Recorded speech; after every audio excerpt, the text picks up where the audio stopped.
Afaan Oromoo and English dictionary explain word by word in simple and understandable way.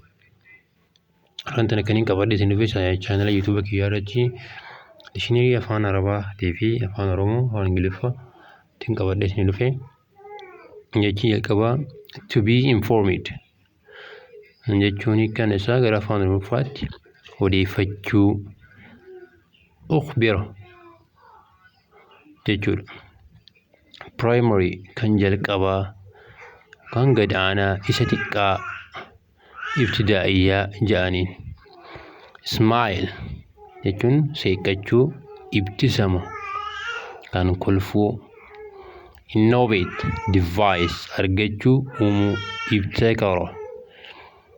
Break the new get up madaqsuu. Swollen liqimsuu ibtila'a start. Abda jalqaba dursuu. Volley dhawuu kan jirbii taphuu.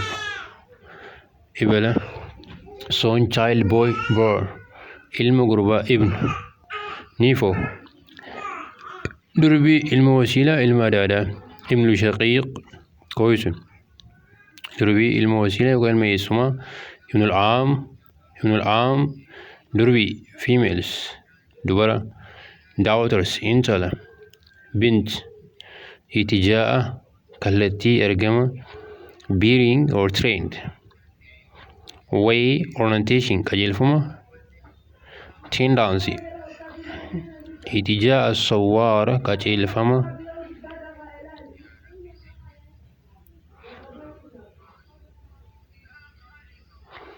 coordination federation jechuudha. Unity confederation tokkoomuu walitti makamuu walitti dhufuu. Itihaadaa take the measure tarkaanfii fudhachuu safaruu argachuu. Ittixaada tadbiiri take fudhachuu kaasuu bakka sosoosuu bakka kaasuu. Ittixaada taken kan fudhatame.